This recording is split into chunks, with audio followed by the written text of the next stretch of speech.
Now we're looking forward to Paris. Yeah. Next up, Paris. We spend 3 days and nights here in this beautiful city, the capital of France. The Eiffel Tower, 100 years old, stood as the world's tallest building until the 1930s. Awesome. Wonderful.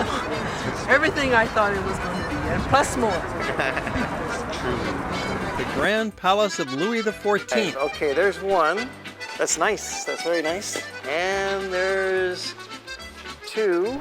Versailles is still the greatest palace ever built.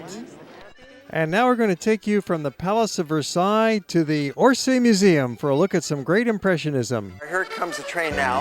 And again, it's 2 stops. Shouldn't be too crowded, we hope, on a Sunday morning. So that was pretty convenient. It's a simple ride to the Orsay Museum. For the next few minutes, we'll be taking a quick look at Paris. We stay here for 3 days in our tour, and so of course we do many things. We go out walking, we go to the shops, we go to museums and restaurants and cathedrals and all sorts of wonderful activities. But for right now, we're just going to show you a few museum highlights, picking the Orsay Museum and the Louvre. And now we're going to take you to the Orsay Museum for a look at some great Impressionism. You know, we've come here to see the French Impressionists, the Renoir, Monet, Manet, Degas, and so on, Pissarro. And now there's about 7 rooms upstairs filled with these treasures.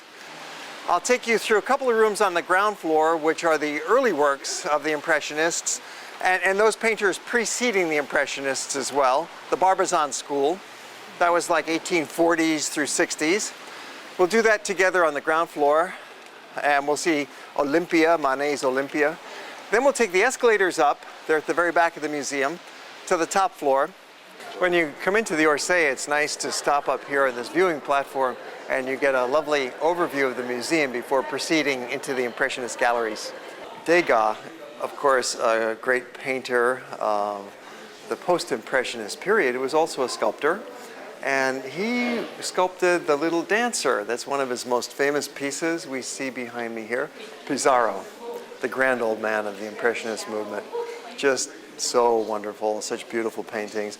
Usually of the countryside, simple scene, a little house with a garden behind it. Sometimes painting in the city of Paris. He had apartments with a view of the Tuileries. And now on to my favorite painting in the Orsay, my personal favorite here in this museum, which is a piece by Renoir, and it's the dance at the Moulin des Galettes. It's just around the corner over here. Here we have such a joyful scene. It's a daily party. These people enjoyed life, and this was an outdoor cafe dance hall up in Montmartre area at the Moulin des Galettes. Very popular hangout for the Impressionist painters and their various friends and other kinds of artists. Van Gogh's self-portraits are some of the most incredible paintings ever created, because what you have here is the style of Van Gogh, obviously, with his personality coming through. And it tells you so much about the works of Van Gogh, because we have got the broad brush strokes, the paint just caked on, and then you can see into his mind and understand his personality by looking at these very revealing self-portraits. And with that, you can begin to comprehend why he painted the way he did.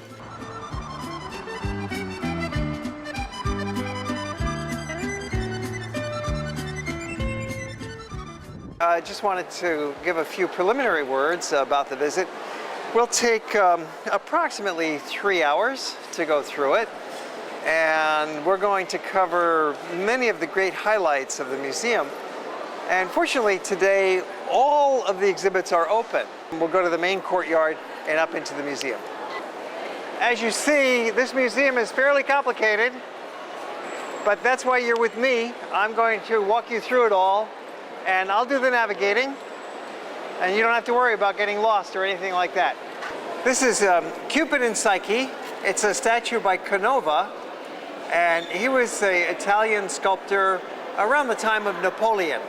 So we're talking the early 19th century. This is Richelieu. This is Cardinal Richelieu, a bust by Bernini.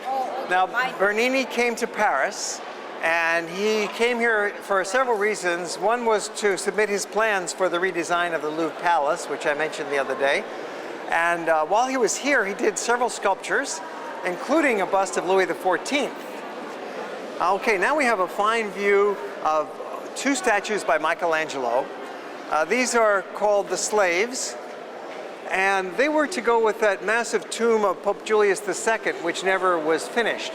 It's the winged victory of Samothrace. Now, the Greeks were the first to portray any kind of realism in sculpture. That happened in the classical period, about 500 BC. These are sculptures from the Parthenon itself in Athens, meaning these date back to 500 BC and that golden era of classical Greece.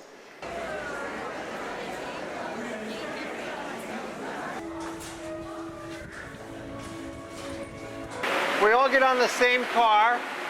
Let me pick the car. And we're only going 2 stops, so standing is okay. Just hang on to something. We're transferring on Saint Michel to the RER, and that'll take us to the tower. Okay, we'll get on this train. Okay, we've gotten out of our train. Now we just walk the length of the platform out of the station. We walk a half a block, and there's the Eiffel Tower. When it was built in 1889, it was the tallest structure in the world, and it remained the tallest structure in the world until New York started building its skyscrapers in the 1930s.